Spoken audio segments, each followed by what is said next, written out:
dans cette belle salle de l'Institut régional de santé publique, pour la toute première fois, nous aurons l'opportunité de voyager au cœur du monde diplomatique. Il s'agit plus précisément de 36 jeunes qui, durant 3 jours, vont se conformer aux principes, aux exigences, mais aussi aux usages et protocoles de diplomatie.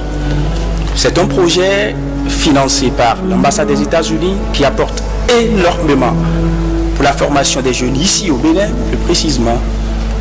Et je voudrais une fois encore vous prier, mesdames et messieurs, d'applaudir très fort l'ambassade des États-Unis, s'il vous plaît. Chers bénéficiaires,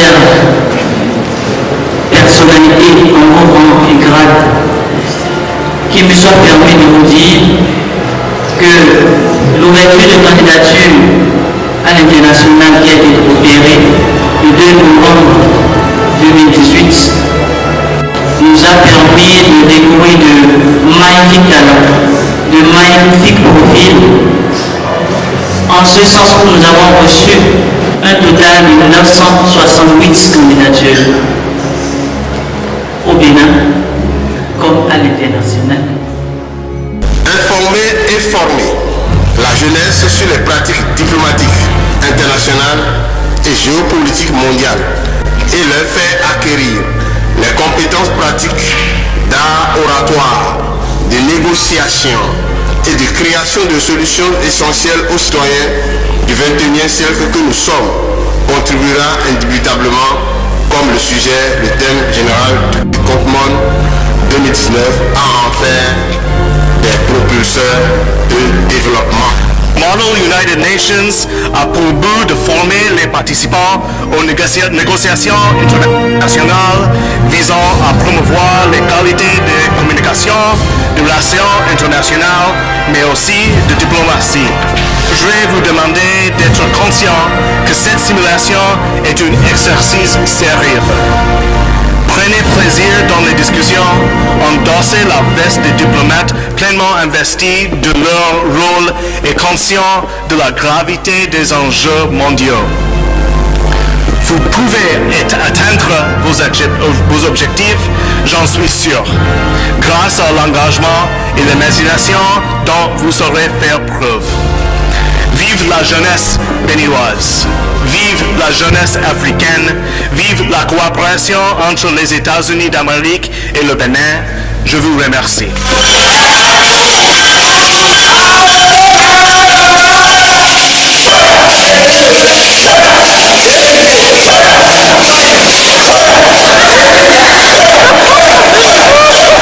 Excellency, Madam the Secretary General, Honorable Delegate and Observer, Salam Alaikum. In the Kingdom of Saudi Arabia, we have more than 6 million young people, and youth is composed by Saudi citizens who are between the age of 15 and 24. And the government knows that we could not develop our country without youth engagement. So through the Excellency, the Crown, the Prince, Mohammed bin Salman, there are a lot of strategies who have been set to empower youth. One of them is to diversify the economy of Saudi Arabia country from oil in order to help young people to create more things and be more innovative in another field. And also, our kingdom wants to create the national fund in order to encourage young Saudi entrepreneurs to invest in their country. We have a lot of strategy to empower our young people and help them to become a decision taker. Thank you.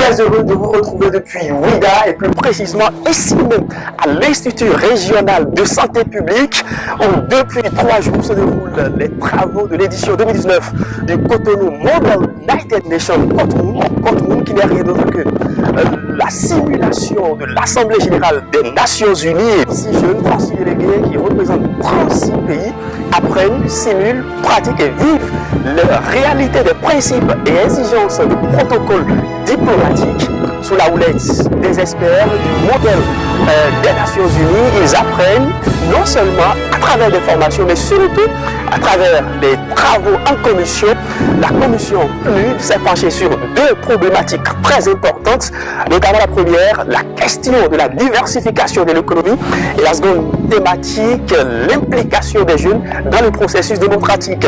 Pour ce qui est de la commission du Conseil économique et social, les simulations ont eu lieu autour de 2 termes également. Le premier est la problématique de l'employabilité des jeunes et comme seconde problématique, il s'agit de la santé sexuelle et reproductive des jeunes filles et des jeunes femmes. Et le projet a été financé intégralement par le département d'État américain. Les projets de résolution ont été adoptés en commission et ces projets seront défendus en session finale de l'Assemblée Générale tout à l'heure, ici même dans l'amphithéâtre principal de l'Institut régional de santé publique de Ouidah, et ces résolutions seront soumises aux autorités de notre pays pour que les travaux de ces jeunes qui ont pris part à l'édition 2019 du Cotonou Model United Nations soient pris en compte afin que ces jeunes puissent à leur manière contribuer au développement du Bénin.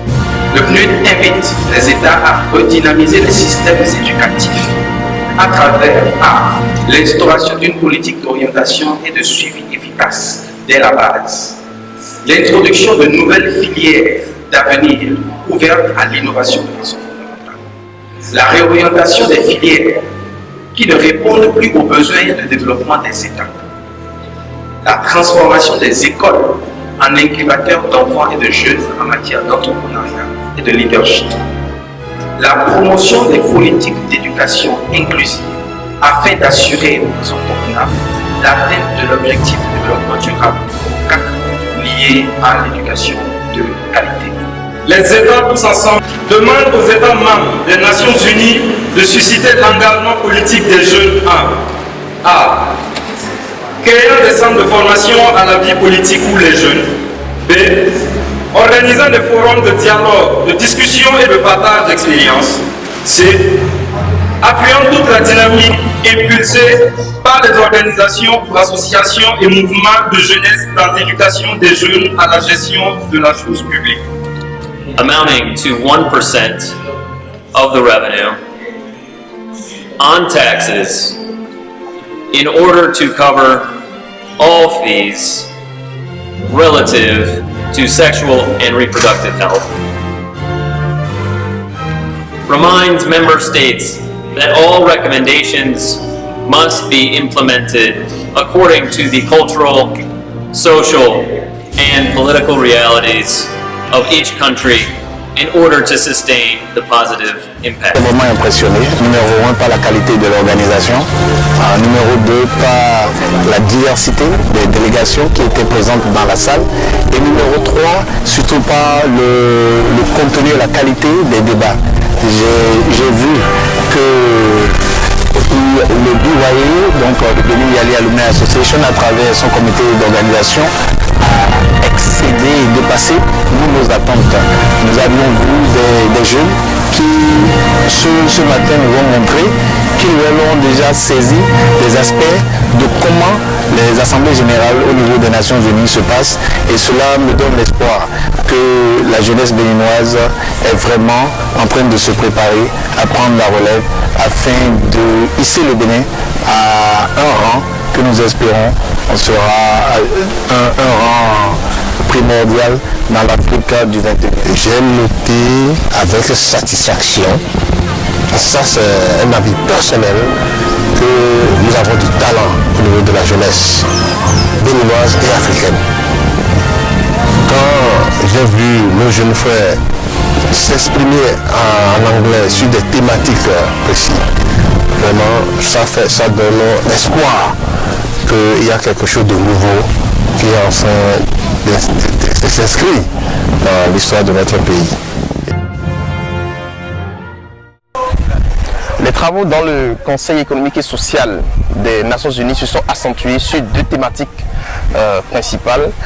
Il y avait le chômage des jeunes et la santé sexuelle et reproductive. Les Pays-Bas ont défendu l'idée selon laquelle il fallait investir davantage dans l'éducation de ces pays-là, notamment les pays du Sud, construire un système éducatif qui produit plus les compétences que les théoriciens, et puis arriver à avoir une connexion entre le système éducatif, le monde des entreprises et la société civile. Donc c'est essentiellement ce qui a été dit autour de la question de l'emploi des jeunes. Il y a eu également des débats sur l'entrepreneuriat comme solution, comme moyen de régler le problème de l'emploi des jeunes. Mais il y a eu des conditions qui ont été posées, notamment la culture entrepreneuriale qui doit être développée dans le système éducatif, l'allègement d'un certain nombre de contraintes défavorables à l'entrepreneuriat, notamment la fiscalité, l'absence de système d'accompagnement, l'absence de financement. Et voilà essentiellement ce qui a été dit sur la question du chômage des jeunes. Les Pays-Bas constituent aujourd'hui un leader incontestable en matière d'investissement en faveur de la santé sexuelle et reproductive. Et nous avons investi dans un certain nombre de pays, notamment au Mali, qui malheureusement a suspendu le programme d'éducation complète à la sexualité qui devait être intégré au système éducatif. Et nous avons été préoccupés par cette tendance d'un pays comme le Mali à interdire un projet dans lequel quand même nous avons investi beaucoup d'argent. Et donc voilà ce qui a fait un peu l'objet des décisions. Nous sommes entendus sur le fait qu'il faudra une approche inclusive, participative de tous les acteurs pour que les programmes retenus notamment en matière d'éducation complète à la sexualité soient des programmes consensuels, acceptés de tous, parce que les plus gros problèmes que nous avons eu par exemple au Mali, c'est que les leaders religieux n'étaient pas trop d'accord, et sous la pression de ces leaders religieux dans un pays à forte communauté musulmane, eh bien le programme a été suspendu. Donc nous sommes entendus sur le fait que effectivement les Pays-Bas apportent beaucoup d'argent, apportent de l'investissement, mais qu'il faut qu'on intègre dans les programmes qui seront implémentés eh bien, le contexte, les normes, les réalités socio-culturelles de ces pays.